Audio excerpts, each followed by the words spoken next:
The attorney's business card slid across the hospital table toward me, its gold-embossed lettering catching the fluorescent light. My husband Owen's fingers still rested on its edge, his wedding ring glinting. It was the same ring I'd placed there 22 years ago. Divorcing a wife who doesn't work? $1,000 a month alimony sounds fair. Take care, Laura. Owen chuckled, standing beside my hospital bed without having once asked how I was feeling. Beside him, Vanessa wrapped her arm around his waist, wearing the same smug expression I'd seen countless times during our childhood together. Fine. Let's divorce then, I replied so casually that Owen's smile faltered for a moment before he exchanged a triumphant glance with Vanessa. Good thing Owen isn't much of a thinker. It makes my plan easier to execute. My name is Laura. I'm 47, and I'm a children's book illustrator. This is the story of how I rebuilt my life while watching theirs crumble. The betrayal shouldn't have surprised me. The signs had been accumulating for years, starting when Vanessa announced her pregnancy. Owen had transformed overnight. He quit smoking because the smell bothered her. He used vacation days to drive her to medical appointments. He dismissed my concerns as jealousy. Why can't Mitchell take her? I'd asked, referring to Vanessa's husband. She says she's anxious about the checkups, Owen had snapped. I can't just let her go alone. All the more reason for Mitchell to go with her, I'd countered. When you go with her every time, it's almost like you're the father. Owen's eyes had flashed with something I couldn't identify. Jealous you're not going to get pregnant anyway? What's the problem? That had been our first real argument in 18 years of marriage. After Vanessa's daughter Lily was born, Owen spent even more time with them. When Lily turned 6, Owen announced he was attending her kindergarten graduation ceremony because Mitchell can't make it. Later, I discovered the truth during a phone call with Vanessa. Mitchell didn't even know about the ceremony. In fact, Vanessa had been hiding all school events from him while Owen played father at the kindergarten. Over the next few years, Owen and Vanessa began seeing each other more frequently. They went from once a month to 3 times a week. Then one night, Mitchell showed up at our door, his face a mask of controlled pain. "There's something you should see," he said, showing me the GPS history he'd installed in Vanessa's car. It revealed that she had been staying at a hotel 3 times a week. It was always on days she was supposedly out with Owen. "What do you want to do?" I asked, my heart hammering against my ribs as the last threads of denial snapped. "Take justice for what they've done to us," Mitchell replied, his voice steady despite the hurt in his eyes. "I can't forgive them for this betrayal. Neither can I." We started planning in secret. I focused on increasing my income while Mitchell switched to working from home. When Owen and Vanessa went out, he would bring Lily to my house and we'd care for her together. After months of suspicions about Lily's paternity, we discreetly sent a strand of her hair for DNA testing through a private lab Mitchell had contacted. We discovered the shocking truth. Lily was biologically Owen's daughter. Mitchell and I agreed to wait until she was older before taking action, not wanting to hurt an innocent child. But then I was diagnosed with a serious illness requiring long-term hospitalization. When I told Owen, his response was merely, "Period. I'll visit you once in a while." No questions about my condition, no concern, just inconvenience. In reality, he visited once a month, then once every 2 months. And after Lily's 15th birthday, even she became distant, though neither Mitchell nor I could figure out why. Until now. Owen hadn't bothered with preliminaries. No, "How are you feeling?" or "We need to talk." He'd simply thrust the divorce lawyer's business card at me, Vanessa clinging to his arm, both wearing matching expressions of anticipated freedom. My calm acceptance clearly unsettled him. He'd expected tears, pleading, resistance, anything but the quiet agreement that now left him momentarily wrong-footed. After the divorce papers were filed, I immediately set my plan in motion. First, I contacted Mitchell to transfer hospitals. Then I informed my lawyer they would handle all future communications. I told Owen to dispose of my remaining belongings. I wanted nothing they had touched in my new life. Once settled in my new hospital room, my phone lit up with 30 missed calls from Owen. When I finally answered, his panic was palpable. "What the hell is going on?" Owen shouted, a real estate agent's voice audible in the background alongside Vanessa's shrill protests. "What do you mean?" I replied coolly. "It's obviously about the house." "Why do we have to move out?" he demanded. "Because it's my house." Silence. Owen had completely forgotten that the house we'd lived in was a space I'd rented as my workspace when I started freelancing. He had moved in with me because he couldn't afford to live alone. He'd never paid rent or utilities, just some minimal living expenses that didn't cover the actual costs. "George and Lily suddenly disappeared, and our house is being sold. What are we going to do about our new place?" he sputtered. "I don't know. Maybe stay in a business hotel for now," I suggested, turning on speakerphone as I continued working on an illustration. "Don't screw with me," Owen yelled, then remembering something, switched to a soothing tone. "Well, whatever. When will you transfer the money? We're running low on cash." "What are you talking about?" "Don't mess around. I told you to pay $11,000, didn't I?"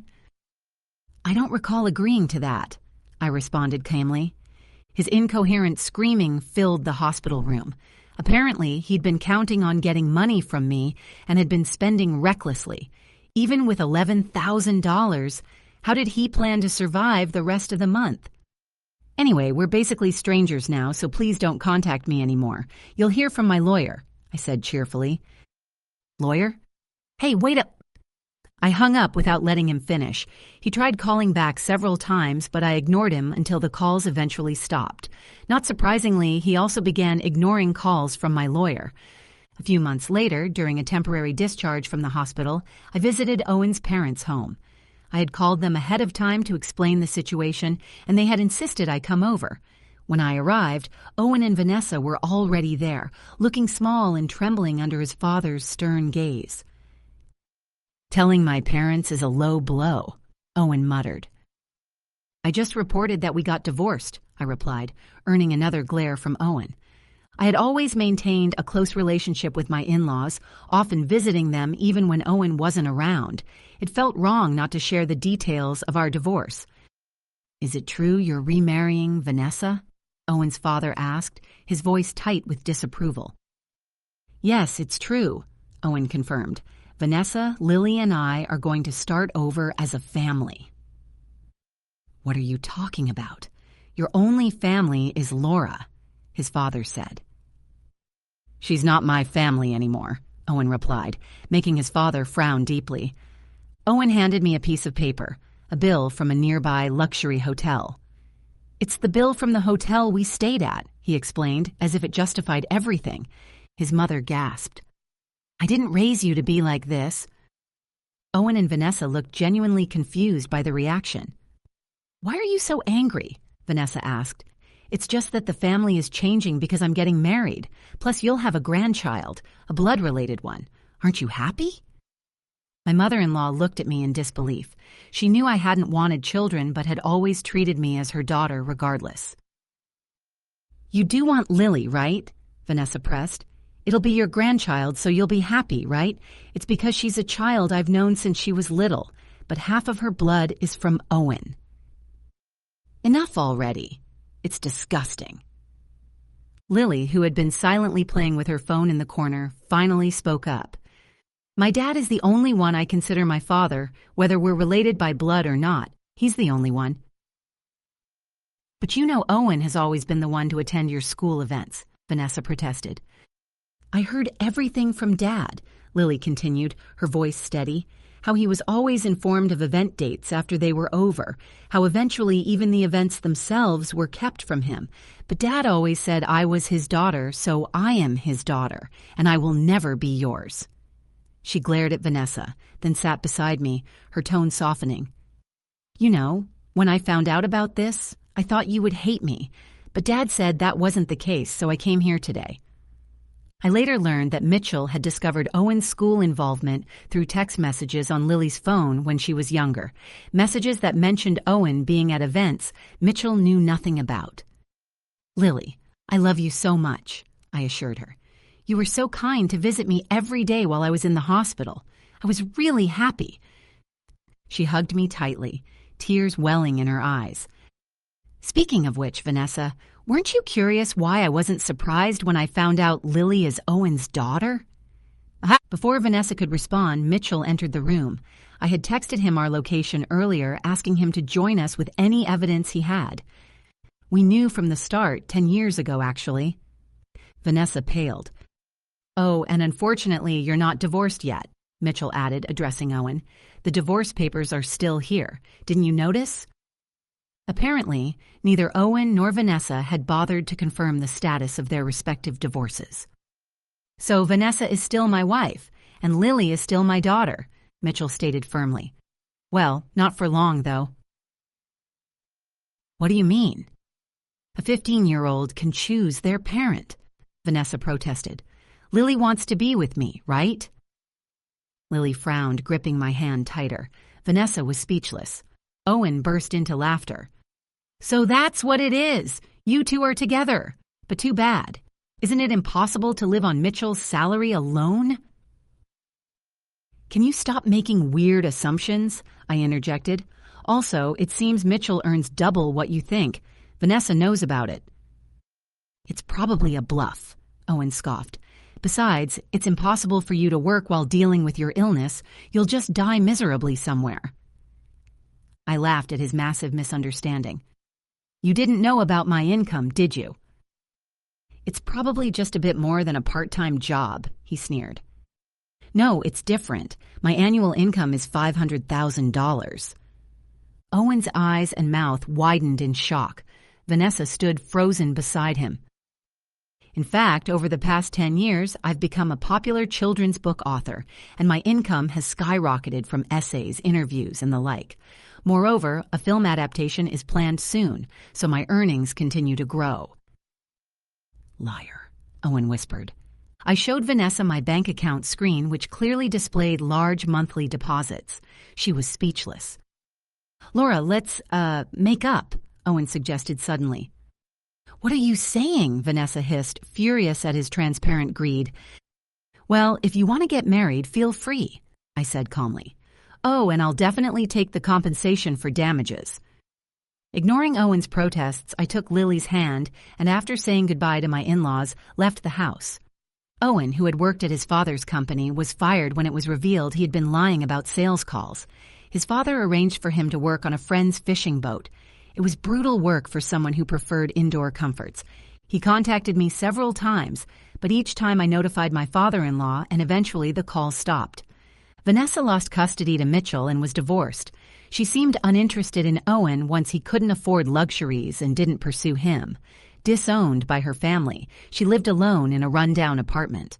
Having never worked since marriage and always relying on others, she struggled to find full-time employment. Working multiple part-time jobs, she barely covered her living expenses and child support. Our divorce was finalized 6 months after my hospital confrontation with Owen. I received a substantial settlement due to his infidelity and the financial deception he had attempted. After entering high school, Lily worked diligently towards studying abroad at a prestigious university. Her dream is to translate my picture books and share them with children worldwide, which fills me with pride. As for me, my books continue to sell well, with increasing offers for animated adaptations and merchandise. My health is improving, and my doctor recently said I might leave the hospital next year. And one more thing. Mitchell and Lily visit me every day. Mitchell recently proposed to me. After careful consideration, I've decided to accept his proposal. We've signed papers to purchase a house together where we'll live once I'm discharged from the hospital, with Lily joining us during her school breaks. While building this new chapter of my life, I work on my picture books daily, weaving stories for a future that now holds promise again. Before you go, here's a quick bonus for sticking around. If you love learning and growing like I do, you need to try audiobooks. I've got an exclusive deal with Audible. Your first month is completely free. That's access to over 500,000 titles. Zero cost to you. All the details are waiting in the description. Don't miss this one.